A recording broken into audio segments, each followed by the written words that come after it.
بەڕێزانگەشت نیسە ترانسپلانتیشنی هێماتۆپۆیتیک ستێم سێڵ پێش هەموو شتێ بزانین کە هێماتۆپۆیتیک ستێم سێڵ بیتر لەو خانەی کە لە بۆنماڕەوە توانن بن بە هەموو خانەکانی ناو خوێن. باش ئێمە بۆچی مانێ ئەم خانە بچێنین لە بۆنماڕی کەسێکە.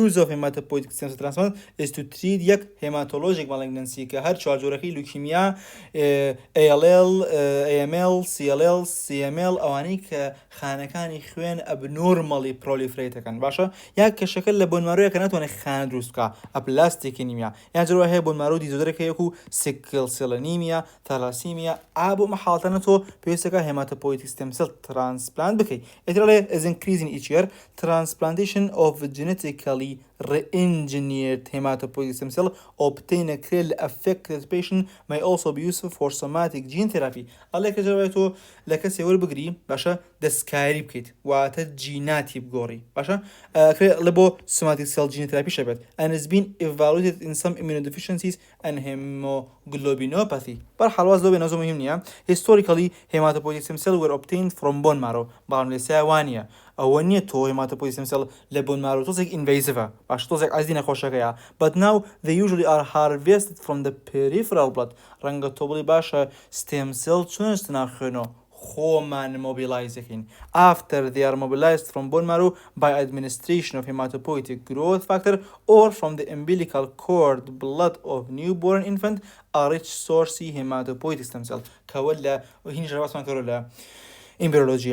In most of the conditions in which hematopoietic stem cell transplantation is indicated, the recipient is irradiated or treated with high dose of chemotherapy to destroy the immune system. قسەکە لە چیە؟ قسەکە لەوەیە کە تۆ بۆنە کێشەیەکی بۆنماڕەوە هەیە کە تۆ یەک دیناخانەی کانسەر و هەیە یەکەم جەرەبێ های دۆزی کیمۆتەراپی بەکاربێنی هەموو خانە شێرپەنجەکانت بکوژی ئەمە جارێک کوشتمان خاڵی دوم ئەبێ تۆزێ بۆشایی لە بۆنماڕۆیە دروستکەی تاوەکو ئەم هێماتۆپۆیتیک ستێم سێڵی بخەیتە ناوەوە کاتە and to open up niches in the microenvironment of the marrow that nurture hematopoietic stem cell کاتە بە کورتیەکەی تۆ ینی پێشنتەکە ئێڕادیتیەکەیت ینی تیشکی لێیت باشە یا بۆنە هایدۆزی کیمۆتەراپی هەیە کاتە thus allowing the transplanted hematopoietic stem cell to engraft بە کورتیەکەی تۆ بۆشایی ئەەکەیتەوە بۆ ئەمە لەناو بۆنماڕۆیە. Several features distinguish hematopoietic stem cell transplant from solid organ transplant. هەر بۆ یەککردن بە دوو پارتەوە لەبەرێکە فەرقی هەیە لە solid organ transplant. ئەو دوو کێشە چییە کە لە hematopoietic stem cell transplantation کۆمۆنە graft versus host disease لەگەڵ immunodeficiency بە هەردووکی پێناسبێن تاوان دەزر کێشەی immunodeficiency وەک لە ئەمە بەڵام ئەمەش عنی زۆر باوە بانی بۆنەوە نازم لەکووا بینیم پرسیارێکڵێ کامیان most commonترە immunodeficiency most commonترە بەرحاڵ ئەم graft versus host disease چییە؟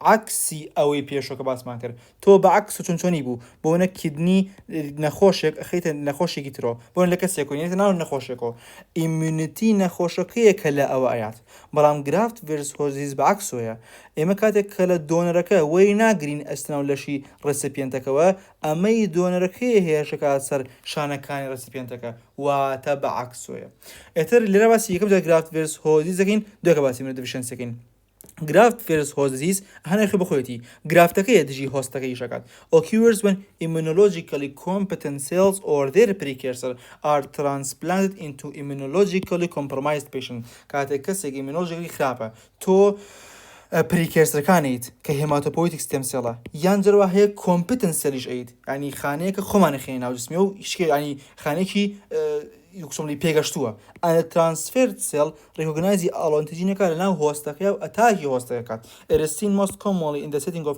hematopoietic stem cell transplantation but rarely may occur following transplantation of solid organs rich in lymphoid cell بۆ نمونەکە لیڤەریش ئەم گراف versus هۆزیز ڕۆ بەڵام ڕێرە تۆ لیڤەر شەکری خانی ئیمونیتیا بێت و هێشکات سەر جسمی کەسەکە یان ترانسفیوژنی ئەن ئێڕادیتت بڵەتی ژەکرێ کاتێک کە ڕادیشنی نەکەیت هینی تایە لیمفۆسەتوانی تایە و ئەکری هێشکات سەر جسمی نەخۆشەکە ئاین جسمی و کەسێکە وەرەگرێت when immune compromised recipients receive HSC cat preparation from allogenic donor the immunocompetent T cell present in the donor inoculum recognize the recipient LHA antigenەکە و وەکو عنی بۆکو فۆرنێکیات و react against them لێرە نۆتێکی تایە to try to minimize graft versus host disease ئەو ترانسپلانتە are done between donor and recipient who are HLA matched using precise DNA sequencing based method for molecular typing of HLA alleles.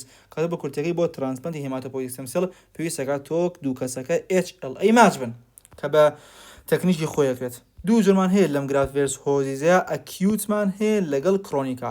ئەکیوت سایتۆتۆکسیک تی سەلیشی سەرەکات، کڕۆنیەکەش تەقریبەن هێڵپەر تی سەڵە.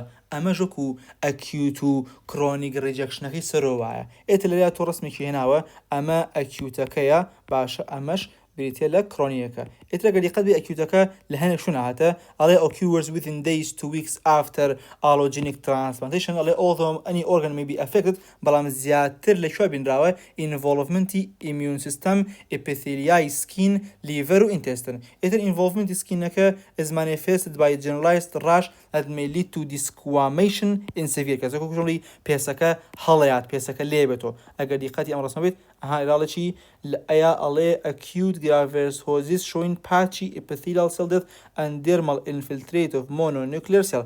ئەڵێ لەناو دێرمسا mononuclear cellitە کە بەستی لە lymphocyte و macrophage. ئێترە destructiony small bowel duct give rise to jaundice. ئەمە گەل لەوە ڕووبا بێتە هۆی jaundice یا mucosal ulceration gut result in bloody diarrhea.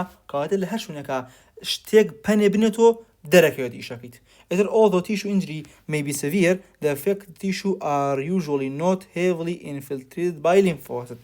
ئەڵێ هەرچی نەکرێت سەڤیر بێ بەڵام شەر نێ زۆر lymphocyte لەو تیشەکە بێتەوە. ئەڵێ it is believed that in addition to direct cytotoxicity by CD8 cell, considerable damage is inflicted by cytokine released by sensitized donor cell. ئەڵێش جگەلەوەی کەمەشتەیە ئەکرێ سایتۆکانیش بەشدار بێت لە مۆزوعەکە. وەرە بۆ کڕۆنیەکە ئەڵێ may follow acute syndrome or may occur insidiously. ئەکرێ بە دوای ئەوە بێت ئەکرێ لە پرێکا ڕووبایە تقریبا ئەمە 100 ڕۆژ دوای ئیشەکە ڕۆیە ئەمان days to weeks ڕوویە. Actually, these patients have extensive cutaneous injury with destruction of skin appendages and fibrosis of the dermis. ئەگەر دیقەتی 6 هین بیت لێرە ئەڵێ ها کۆلاجین و شتەکان هەر هەمووی چی لێ هاتووە شتێکی خۆش بێتە هەڵێ indicative of sclerosis. پاشان ها گوشڵی thicken بووە. اینجا لێرە تۆ epidermiset چی لێ هاتووە ئەترۆفی بووە. اینجا تۆ خانەت هەیە لە کوێیە لە dermal epidermal junction lymphocyte infiltrate هەیە ها بەم شێوازە ها بەم شێوازە لەو شوێنی کە dermis و epidermis بێیەکەن. باشە ئەوە the changes may resemble systemic sclerosis کە پێشتر ختەمەڵی discussed earlier مەبەستیوەیە کە نەخۆشی systemic sclerosis پێشتر باسی کردو لەم کتێبەیە ئەو لەمە پەڕاندومانە هاگەری قەبێەوە تا هەڵێ systemic sclerosis وەرە نەخۆشیەکان بکوتن پاثۆلۆجی ئێمە تەنها بەس general pathology خوێنین systemic جارە واز لێبێنە.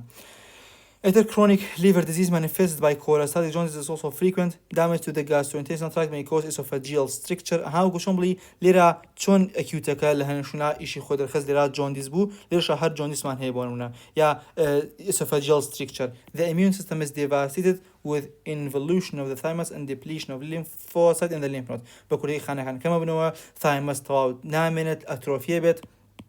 And not surprisingly, the patient experience recurrent and life-threatening infections. Other patients develop manifestation of autoimmunity postulated to result from the graft CD4 helper T cell reacting with the host B cell and stimulating this cell, some of which may be capable of producing autoantibody. يعني خانكاني دونري CD4 ين خانكاني recipient B cell لك خانة إيشو autoantibody دروسكان بو جسمي خمان. Because graft-versus-hosis is mediated by T lymphocytes contained in the transplant donor cell, depletion donor T cell before transfusion is virtually eliminated the disease. كذا بكرتي ما شون ريسكي ما كم كينو أو تي سيراني كلناو دونركايا كاين بزحمة لايبة. And this protocol, however, is decidedly a mixed blessing. As a bit you take in. أليشي ألا بيك تو أما كم كيتو أبيتي سلكان لابد بلام لاي نبي باشتره رنگ توبلي باش من بوتي لاي نبم أي خو أو نزاريات ئەمە جگە لە زارەکە ئیسفادێکیش هەیە لە کاتی ماڵگننسیە تۆ ئەم تیسێڵانە کە لە دۆنەرەکەەوە ئین بە ڕسپیەنتەکە ئەکرێ شێرپەنجەی ناو کەسەکە بکوژێ توصية كشان مهمة كاتها قد يقبل عليه however is decidedly mixed blessing يعني لا نبي باشترا شو graft versus disease is ameliorated but recurrence of tumor in leukemic patients as well as incidency graft failure and EBV related B-cell lymphoma increase اگر تو لا بيت incidency graft failure ولقل رياجي لينفوما برزبتو. It seems that multi-factor T-cell not only mediate graft versus host disease but are required for engraftment of the transplanted hematopoietic stem cell in the separation EBV infected B-cell clone and control of leukemia cell.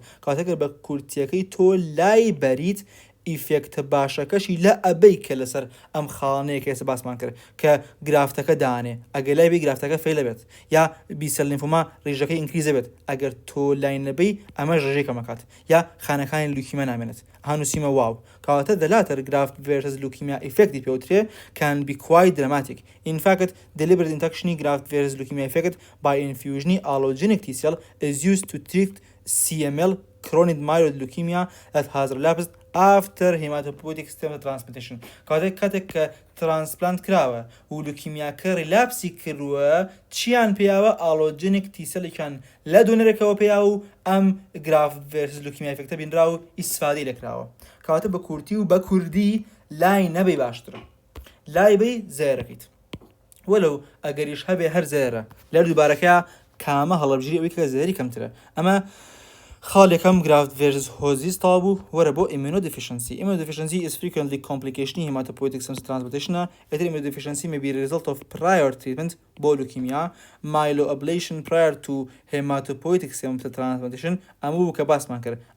radiation زوبا كارني, high dose chemotherapy بكارني. A delay in repopulation of the recipient immune system and attack on the host's immune cell by grafted lymphocytes. بوچی immunodeficiency رویا یا وتا درنگ repopulateەکەی تاوەکو خانەکان ئەخەیتۆ ناو جسمی کە تۆ خانە و لە ناو بردووە لەو ماوەیە ئەکەویش نەخۆشی بێ یان کاتێک کە تێو کرۆتە و grafted lymphocytes immunity لەناو بن. Affected individuals are profoundly immunosuppressed and are easy prey to infections, although many different types of organisms may infect patients. Infection with cytomegalovirus is particularly important لبابدی نەخۆشیەکانە. This is usually result from activation of latent infection نەخۆشیەکە خۆی سڕ کراوە لە دۆمانستیجایەک بەس کە تۆ immunity نەما سڕ لایەتەوە. cytomegalovirus induced pneumonitis can be a fatal complication و ئەمە لێرەیە هەستەکەم لێکچەری نوێیەم کۆتایی پێ هات و immunity کۆتایی. ئیتر ئەگەر دیقەت بخۆش لێرای بخوێنیتەوە وەڵڵای حەز ناکەم بابەتی مۆزوعی AB blood group باس بکەم هەر ئای باسی بکەم ئەوەنە خوێنراوە خەمتان نەبێ ئەمە لێرە باسی ناکەم لە هێماتۆلۆژی لە باسیەکەم نازانم تایپ A ئیندیڤیدوەلەکان ئەنتی بیان هەیە بیەکان ئەنتی ئەیان هەیە ئۆ نیانە AB ئەفو ئۆ هەردوو ئەنتیبەدیەکەی هەیە AB هیچ ئەنتیبەدێکی نییە ناچڕ ئەنتیبەدیە نازانم IgMە transfusion reaction ئادیوان لێکە با transfusion ڕوونەیە هەر ئایبە RHDەکە positive negative بۆن لە transfusion نامهمە یا لە hemolytic disease of newborn نامهمە وڵای هەر ئەوە باسیگەین ئیترمەش بیتی لە hematopoietic stem cell سلایدی 36 37 و 38 کۆتای وڵا hematopoietic stem cell بە دوو سلاید باسی کردووە بەس من دنیا شرحمیا ئەو باسی ئەکیوت و کرۆنیەکەی نەکردووە کێشەمان نییە هەر نەبزانم چۆن مۆبیلایز دەکرێت و چۆن سپیس دروستەکرێ بۆی کە خانەکە ریپۆپلێت بکرێت اینجا graft versus host disease لەگەڵ graft versus leukemia effect لێرە immunodeficiencyەکەشی باز نەکردووە ئەمە بێتی بوو لە ئەم لێکچەرە و ئترەوە بەڕێزن هیوادارم هەمووی تێگەشتە بن و ئەمە لێرەیە لە لێکچەر نوێ ئەوەسم ئەچم بۆ هێدنێک و هێماتۆلۆژی وانتر واز لێکچەری دێم بێن لێکچەری دێم بە ڤۆیس ڕوونێکەمەوە چکە سیقە ناکەم کاتی پێ بگوژم خۆیە چەندەکسە بە دوێمە immunodeficiency لێکچەری دێمێت باشە پرایمەری و سێکەندەری و ترەمە نەخۆشیەکانە وەرە لەبەر کرد لێرە زۆر دیتێڵە و لە مەزمەکانە بەس بە کورتی یەک خاڵ دوو خاڵ تەواو یەک خاڵ دوو خاڵ نەخۆشیەکانی زۆر کوردی باس کردەوە با زۆر کاتێک دێژ نەبێتەوە ئەمە کۆتایی ئیمونەتی بوو چاوانن بەڕێزن لەشتن ساغ بێت سپاس بۆ گوێگرتان